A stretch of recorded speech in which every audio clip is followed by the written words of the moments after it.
Hello, good afternoon. This is Eric from LicenseQ. Today, another session from LicenseQ. This one is about Microsoft discounting. We have done some sessions in the past about negotiating. This session is intended to have a little more insight in how the Microsoft discount policy works. So it's going to be quite interesting. We have chosen to do a new setup. We will split the training in two parts. We will first do a public version where we will share some common insights with you about Microsoft discounting. And then afterwards, we will do a closed session, which is intended for clients only. All the stuff we're going to handle there is quite confidential and really gives you an insight into the Microsoft organization. And we don't want that to become public to partners and other possible parties that could benefit from that, to be quite transparent on that. So should you be interested in the second part, please send out a message to LicenseQ. You can do that to, of course, me, Floris, or Dennis. And we will make sure that we will send out the second part to you. We will share it to you in a direct message so you can watch the second part on your own. New setup. And of course, quite different than you're used to. But sometimes we just need to try something new here. And we hope that it will be of your benefit. So, please do follow us online. All of the sessions are streamed both as well on LinkedIn as on YouTube. The quality on YouTube, to be honest, is far more better than it is on LinkedIn. We often have some streaming issues there. Please do follow us also on YouTube to get all the LicenseQ updates you would require there.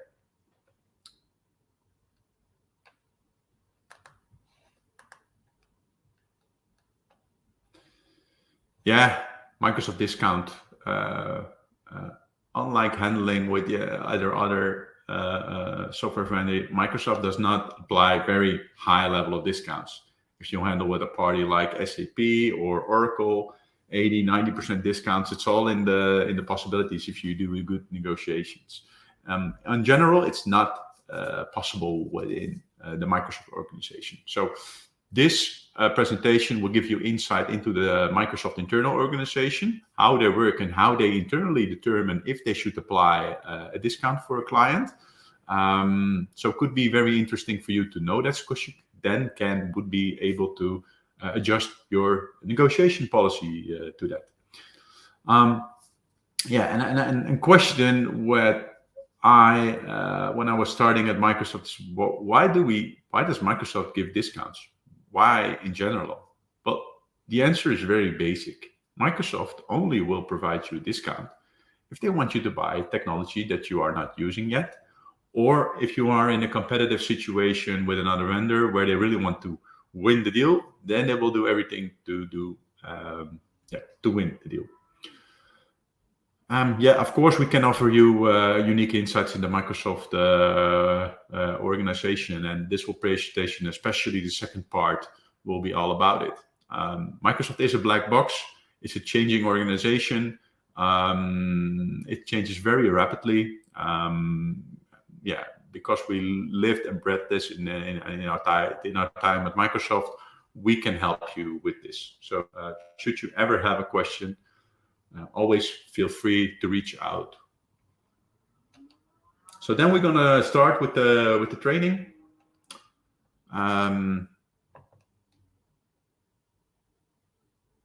First slide. What will Microsoft try to sell you? Well, in general, cloud. No one from Microsoft is interested in the on-prem software anymore. They've built some blocks for themselves internally, which they want to sell, of course, to you. Let's start with Microsoft M365. In every proposal, no matter where you are from on the globe, they will start with M365 E5. They will not determine if you need it. They will just position it to you like you will require it in the future. But we believe that 8 out of 10 times a client does not require the whole suite.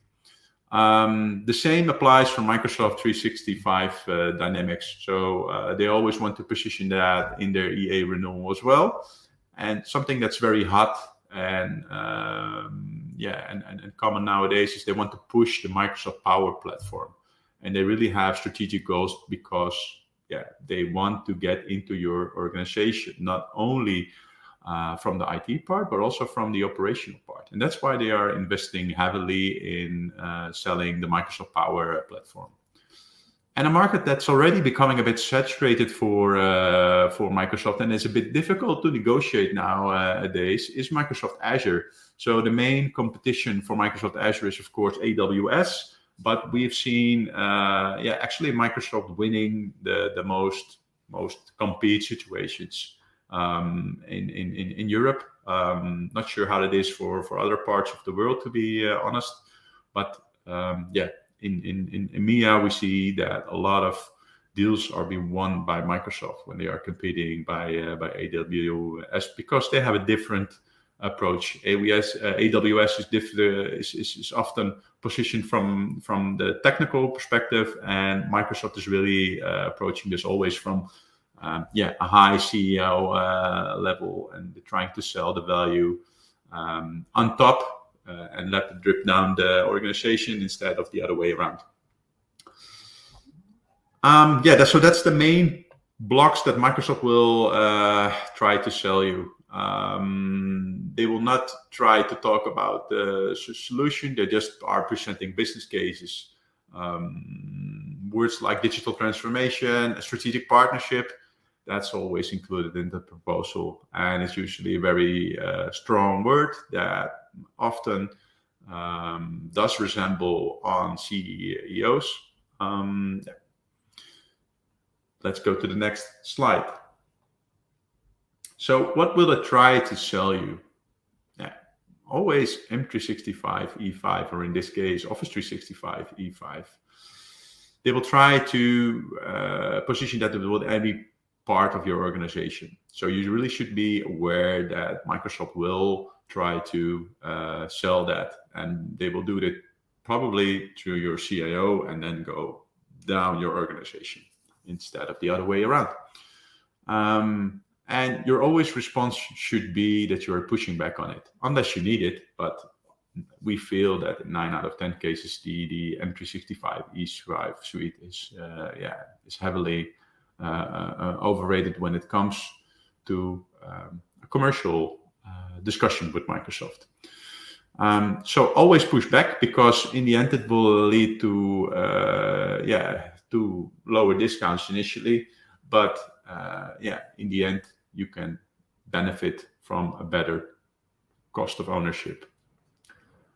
Microsoft will always utilize also your technology partners. So we have seen that a lot of clients are handling, for instance, with Microsoft partners, their IT roadmap to the future.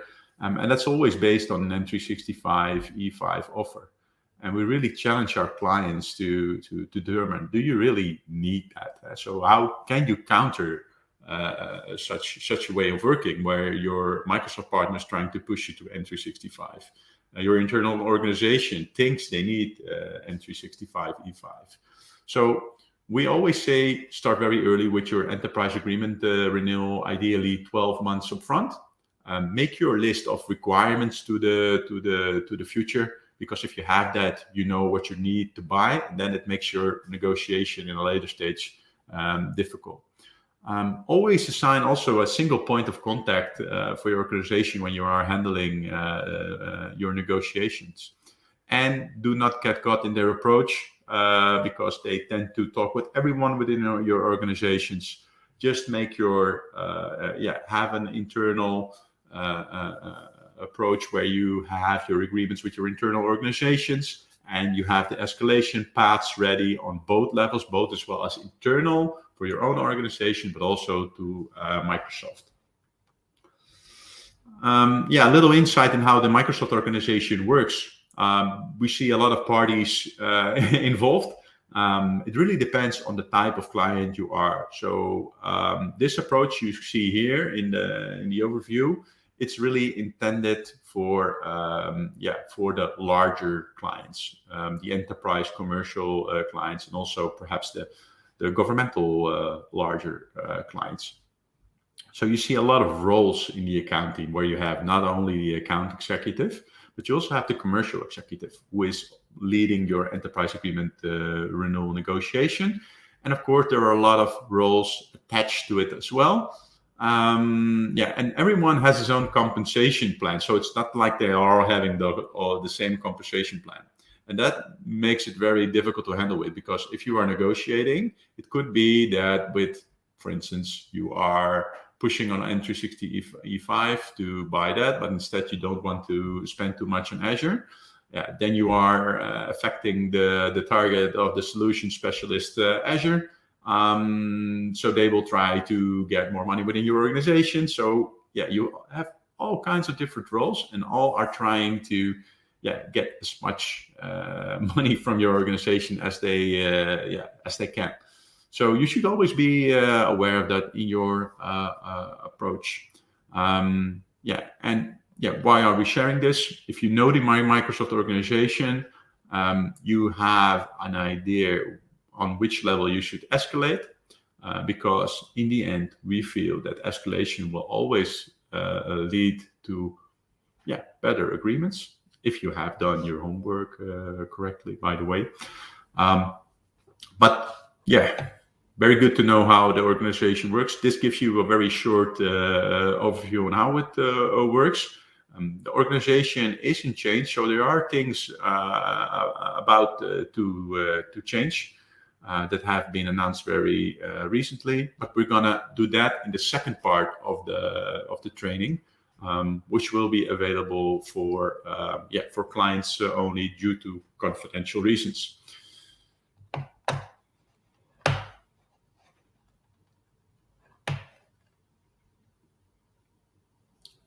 This sheet will give you an overview on how Microsoft operates and all the levels they have. So typically you are dealing with your account manager and your commercial executive. You want to keep on the conversation with them. It always will be basic.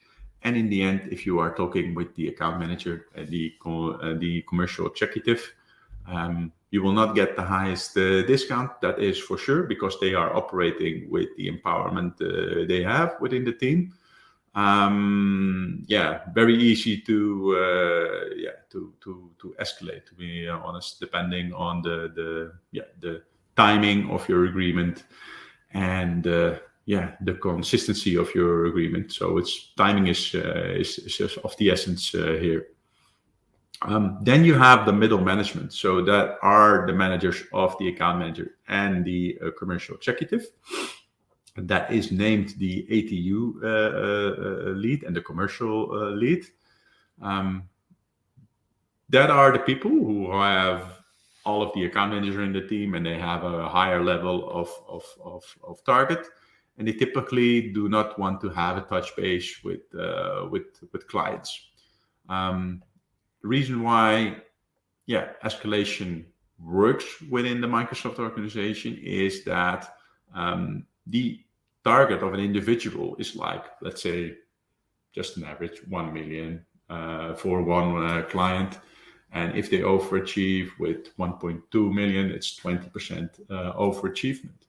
But for the management, they have a different target. So they have a set of account managers. So the amount they have is bigger. So the impact of one enterprise agreement renewal is more or less not of any interest to them, depending on the size and the type of agreement you are negotiating. But therefore, if you are, for instance, integrating your the senior management from Microsoft into the discussion, it can be that they really want to please you as a client and are not interested in only the money, but also in really the value of the technology they bring, which could be different for the roles like the account manager or the commercial executive. And that reasoning, that applies for in the whole escalation tree. The higher you get, the lower the impact is for the individual you are having the discussion with. Therefore, it can also be very fruitful to have this discussion on a higher level with Microsoft, because If you are heading up the ladder, let's say the third, the fourth, or even the fifth level, where you are talking with the regional managers, it could be that that person really wants to be, they want to have a happy client. They want to have you on M365 E5. They want you to be a happy Dynamics client. And that's really of their interest. So then perhaps are not positioning it only from the euro and the dollar perspective. So that's the reason we always advise to be very considerate on when and how you are escalating within the Microsoft organization. And then Business Desk. Business Desk now has a new name. It's the highest level you can escalate within Microsoft. I think in 99 of the 100 cases, you are not dealing with Business Desk directly. Business Desk is always trying to avoid the negotiation table.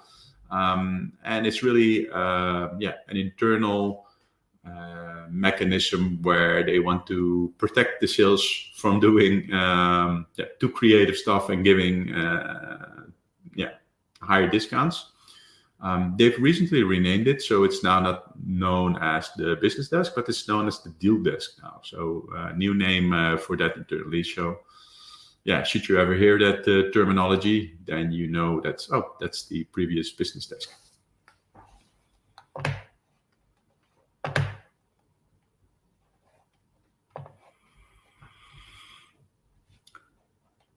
So this sheet is all about the concessions you can get in general. And a lot of things depending on how Microsoft will determine your discount. But good to emphasize a few things. One, of course, size. The higher the volume is, the bigger the impact is for Microsoft. Of course, obvious. If you are a client with 500 seats, Microsoft will try to act if they're very important to you and if they are interested. But to be honest, they don't really give too much about that. Your level of deployment in the cloud, very important. If you are not deployed in the cloud, Microsoft will try to do anything to get you into their clouds. Whether it's M365, Dynamics 365, or Azure, they want you deployed. Why? Because if you are deployed, they will probably have a client for life. And in the next EA renewal, they will probably do not have to give you a discount in order to get you on their platform. And I think the recent price changes that have been announced by Microsoft do really prove my point there. So Microsoft has announced a price increase coming up in March next year.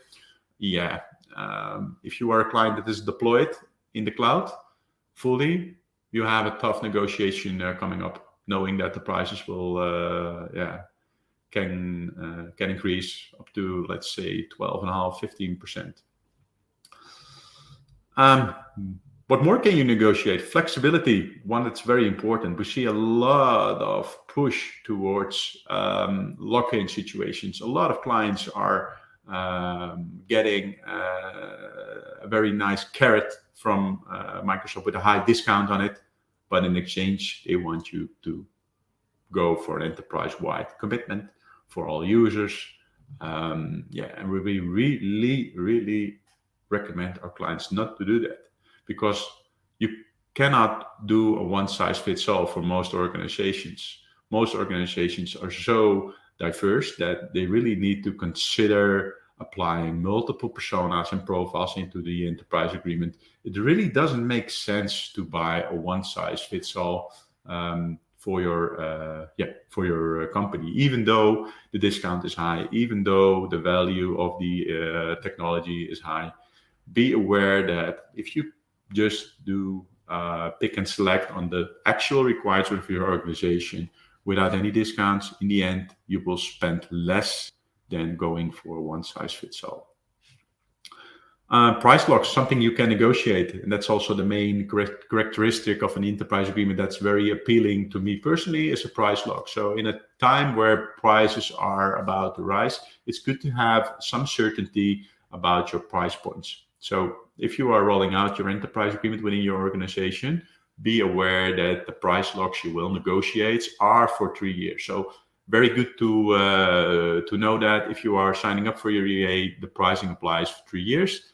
And we also recommend to include the prices you need for all of the stuff that you anticipate on using in the future. So yeah, good one, I think. Also investigate your contractual options, because we've seen a lot of pushback on discounts from Microsoft in the Netherlands, but also investigate if it could be potentially interesting to move to another agreement. I've recently, just last week, did a case where we did a governmental case. We checked how much the price was in the server and cloud enrollment level D, and we compared that to the MPSA pricing level D. And for that specific client, the savings under MPSA was like 100 Ks. So yeah, always worthwhile to check all of the agreements and the possibilities, and check if there is any savings to be made with just a simple thing like choosing another form of an agreement. Another slide on what you are able to negotiate. Yeah, there are many things you can negotiate as long if you have reasoning behind it and an argument for Microsoft to provide you that concession. And it does not have to limit itself to just discount.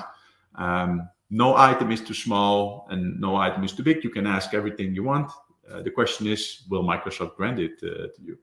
And the first answer is always no. And the second one will be that as well. So then you need to investigate further what is and what isn't possible in a negotiation with Microsoft.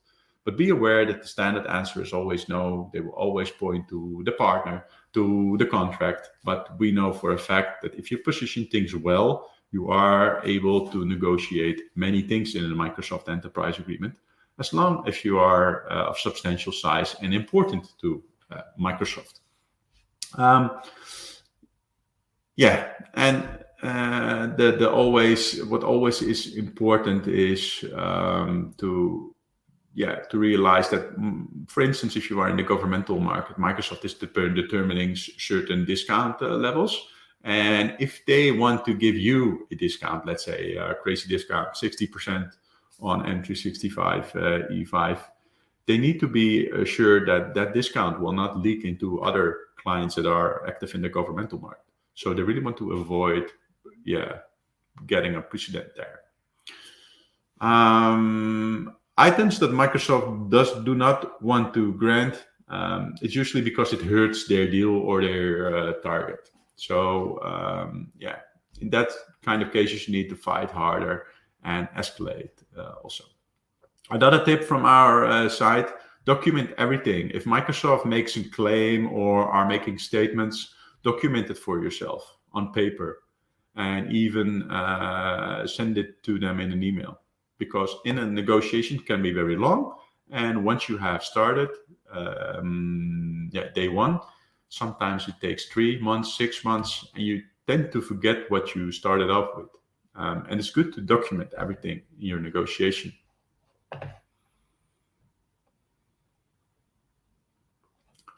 So what is quite easy to negotiate?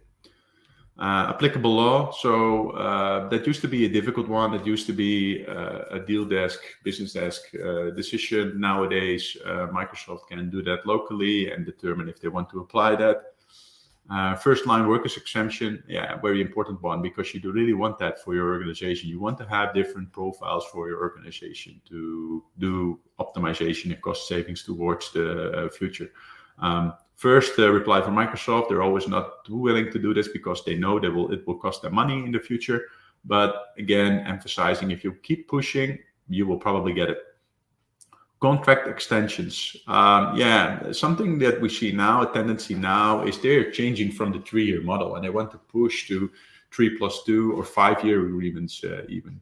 Why? Simply because they want to have an enterprise-wide commitment. Typically, sales tends to be very lazy within Microsoft, so they want you to commit for 5 years, and preferably for all your seats within your organization. So if you, for instance, are committing for an M365 E5 agreement within the whole organization, you tend to buy that for the whole organization for 5 years. In exchange, you will get a reasonable discounts. But again, if you would be zooming in on your organization and really look at your factual requirements, you will come to the conclusion that the M365 subscription in most cases is a little bit too much, to say the least. But that's the reason they are pushing now for 5-year agreements. And also because after the 5 years, they will say, very nice agreement. Thank you for being a faithful client. By the way, we have increased our pricing and this is now the price. So happy to sign off a new agreement with you again. And this is, it sounds a bit crazy, but it's just the way it works, actually. Drawdown options, very important. So, of course, from a technical perspective, it could be very smart to initially commit for 1 year with perhaps a slightly higher commitment than you would anticipate, and then reduce or optimize your options in year 2, 3. Microsoft typically does not want that in their agreements. They're really pushing again for the commitment model. First, they sold the M365 E3 and E5 as a flexible subscription where you would be able to up and down scale throughout the agreement. But yeah, nowadays we've seen that it's been changing. They're really pushing for commit models. Again, pushing on that, and it will be possible as long as you really want it. So this was the first part of the presentation. Thank you for joining. I hope it provided you some insight into the organization. We are now going to continue, but the second part will not be available on the public LinkedIn site and YouTube site. So if you are interested, please send a direct message to me or an email to info@licenseq.com. And we will make sure you will receive the second part of the video. It's confidential, and we really want to try this out to see if it is of any interest to our clients and potential clients. So don't be hesitant to reach out to us. We are happy to send it, but we really want to have some kind of confidentiality built into this agreement. So thank you all for participating, and we're now going to move to the second part. Thank you. Bye-bye.